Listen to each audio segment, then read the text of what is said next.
ವೇತನ ಪರಿಷ್ಕರಣೆ ಸದ್ಯದಲ್ಲಿ ಅಸಾಧ್ಯ. ಜುಲೈ 29ರಿಂದ ಸರ್ಕಾರಿ ನೌಕರರ ಮುಷ್ಕರನ 7ನೇ ವೇತನ ಆಯೋಗದ ಕುರಿತು ಒಂದು ಬ್ರೇಕಿಂಗ್ ನ್ಯೂಸ್ ಅನ್ನು ತಮ್ಮೊಂದಿಗೆ ಶೇರ್ ಮಾಡ್ತಾ ಇದ್ದೇನೆ ವೀಕ್ಷಕರೇ.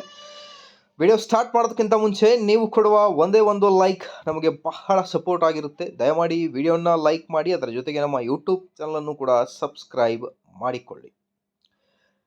ಏನಿದೆ ಮಾಹಿತಿ ಅಂತ ಡೀಟೇಲ್ ಆಗಿ ನೋಡ್ತಾ ಬರೋಣ ವೀಕ್ಷಕರೇ. ಮೊದಲನೇದಾಗಿ ಇವತ್ತಿನ ದಿನಪತ್ರಿಕೆಯಾದ ಪ್ರಜಾವಾಣಿ ಪತ್ರಿಕೆಯಲ್ಲಿ ಸಂಪುಟ ಸದಸ್ಯರಿಗೆ ಮಾಹಿತಿ ನೀಡಿದ ಹಣಕಾಸು ಇಲಾಖೆ, ವೇತನ ಪರಿಷ್ಕರಣೆ ಸದ್ಯದಲ್ಲಿ ಅಸಾಧ್ಯ ಅನ್ನೋದರ ಬಗ್ಗೆ ಒಂದು ಲೇಟೆಸ್ಟ್ ಅಪ್ಡೇಟ್ ಬರ್ತಾ ಇದೆ. ಸೊ ಹಾಗಿದ್ದಲ್ಲಿ 29 ಜುಲೈನಿಂದ ಸರ್ಕಾರಿ ನೌಕರರ ಮುಷ್ಕರ ಆಗುತ್ತಾ ಅನ್ನೋದೇ ಈಗ ಡೌಟ್. ಇಲ್ಲಿ ಇದೆ ಕಂಪ್ಲೀಟ್ ಮಾಹಿತಿ.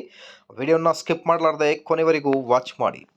ರಾಜ್ಯ ಸರ್ಕಾರ ಆರ್ಥಿಕ ಮುಗ್ಗಟ್ಟು ಎದುರಿಸುತ್ತಿರುವ ಕಾರಣ ಸರ್ಕಾರಿ ನೌಕರರ ವೇತನ ಪರಿಷ್ಕರಣೆ ಅಸಾಧ್ಯ ಎಂದು ಹಣಕಾಸು ಇಲಾಖೆಯ ಅಧಿಕಾರಿಗಳು ಸಚಿವ ಸಂಪುಟ ಸದಸ್ಯರಿಗೆ ಗುರುವಾರ ಅಂಕಿಅಂಶಗಳ ಮೂಲಕ ಮನವರಿಕೆ ಮಾಡಿದ್ದಾರೆ. ಜಿಎಸ್ಟಿ ಸೇರಿ ವಿವಿಧ ಮೂಲಗಳಿಂದ ನಿರೀಕ್ಷಿತ ಪ್ರಮಾಣದಲ್ಲಿ ತೆರಿಗೆ ಸಂಗ್ರಹ ಆಗುತ್ತಿಲ್ಲ ಮತ್ತು ಗ್ಯಾರಂಟಿ ಯೋಜನೆಗಳಿಗೆ ಹೆಚ್ಚಿನ ಹಣ ಹರಿದು ಹೋಗುತ್ತಿದೆ. ಹೀಗಾಗಿ ವೇತನ ಪರಿಷ್ಕರಣೆ ಸದ್ಯದ ಮಟ್ಟಿಗೆ ಸಾಧ್ಯವಾಗುವುದು ಎಂಬುದಾಗಿ ಅಧಿಕಾರಿಗಳು ಸಭೆಗೆ ಪಿಪಿಟಿ ಮೂಲಕ ವಿವರಿಸಿದರು ಎಂದು ಮೂಲಗಳು ಪ್ರಜಾವಾಣಿಗೆ ತಿಳಿಸಿವೆ. ವೇತನ ಪರಿಷ್ಕರಣೆಯೇ ಮಾತ್ರವಲ್ಲದೆ ಹೊಸ ಪಿಂಚಣಿ ಯೋಜನೆಯಲ್ಲಿರುವವರನ್ನು ಹಳೆ ಪಿಂಚಣಿ ಯೋಜನೆ ವ್ಯಾಪ್ತಿಗೆ ತರಬೇಕು ಎನ್ನುವ ಬೇಡಿಕೆಯನ್ನು ಸಹ ಈಡೇರಿಸಲು ಸಾಧ್ಯವಾಗದು. ಇಲ್ಲವೇ ಬೇಡಿಕೆ ಈಡೇರಿಸಿದ ಪ್ರತಿ ತಿಂಗಳು ವಿವಿಧ ಬಾಬ್ತುಗಳಿಗೆ ಹಣವನ್ನು ಹೊಂದಿಸಲು ಕಷ್ಟ ಆಗಬಹುದು. ಅಂತಿಮವಾಗಿ ಈ ಬಗ್ಗೆ ನೀವೇ ತೀರ್ಮಾನಿಸಬೇಕು ಎಂದು ಅಧಿಕಾರಿಗಳ ತಂಡ ಸಂಪುಟ ಸದಸ್ಯರಿಗೆ ವಿವರಿಸಿದೆ.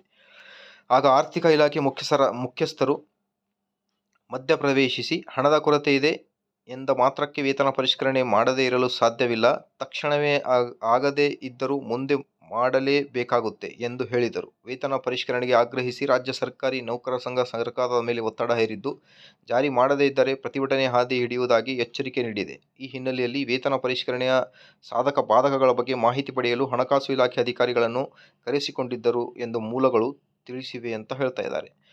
29 ಜುಲೈನಿಂದ ಸರ್ಕಾರಿ ನೌಕರರ ಮುಷ್ಕರ ಮಾಡ್ತಾರಾ ಅನ್ನೋದರ ಬಗ್ಗೆಯೂ ಕೂಡ ಮಾಹಿತಿ. ವೇತನ ಪರಿಷ್ಕರಣೆಗೆ ರಚಿಸಲಾಗಿದ್ದ 7ನೇ ವೇತನ ಆಯೋಗದ ಶಿಫಾರಸುಗಳನ್ನು ಜಾರಿ ಮಾಡದ ರಾಜ್ಯ ಸರ್ಕಾರದ ಧೋರಣೆಗೆ ಖಂಡಿಸಿ ರಾಜ್ಯ ಸರ್ಕಾರಿ ನೌಕರರು ಇದೇ ಜುಲೈ 29ರಿಂದ ಅನಿರ್ದಿಷ್ಟಾವಧಿ ಮುಷ್ಕರ ಆರಂಭಿಸಲು ನಿರ್ಧರಿಸಿದ್ದಾರೆ. ಆಯೋಗದ ವರದಿ ನೀಡಿ 4 ತಿಂಗಳಾಗುತ್ತಾ ಬಂದರೂ ಆಯೋಗದ ಶಿಫಾರಸುಗಳ ಜಾರಿಗೆ ಸರ್ಕಾರ ಮೀನಾಮೇಷ ಎಣಿಸುತ್ತೇ ಬಂದಿದೆ. ರಾಜ್ಯದ ಎಲ್ಲ ವೃಂದದ ಎಲ್ಲ ಇಲಾಖೆಗಳ ನೌಕರರು ಬೇಸರ ವ್ಯಕ್ತಪಡಿಸಿದ್ದು, ಹೋರಾಟ ಆರಂಭಿಸುವಂತೆ ಒತ್ತಡ ಹಾಕುತ್ತಿದ್ದಾರೆ. ಜುಲೈ 7ರಂದು ಚಿಕ್ಕಮಗಳೂರಿನಲ್ಲಿ ನಡೆಯಲಿರುವ ರಾಜ್ಯ ಸರ್ಕಾರಿ ನೌಕರರ ರಾಜ್ಯ ಸಂಘದ ರಾಜ್ಯ ಕಾರ್ಯಕಾರಿಣಿಯ ಈ ಕುರಿತು ಅಂತಿಮ ನಿರ್ಧಾರ ತೆಗೆದುಕೊಳ್ಳಲಾಗುತ್ತದೆ. ಮುಷ್ಕರ ದಿನಾಂಕ ಘೋಷಣೆ ಮಾಡಲಾಗುತ್ತೆ ಎಂದು ಸರ್ಕಾರಿ ನೌಕರರ ಸಂಘದ ಅಧ್ಯಕ್ಷರಾದ CS ಷಡಾಕ್ಷರಿ ಪ್ರಜಾವಾಣಿಗೆ ಮಾಹಿತಿಯನ್ನು ನೀಡಿದ್ದಾರೆ ಅಂತ ಹೇಳ್ತಾ ಇದ್ದಾರೆ. ನೋಡ್ತಿರ್ಬೋದು, ಒಂದು ಬ್ರೇಕಿಂಗ್ ನ್ಯೂಸ್ ಇವತ್ತಿನ 7ನೇ ವೇತನ ಆಯೋಗದ ಕುರಿತು.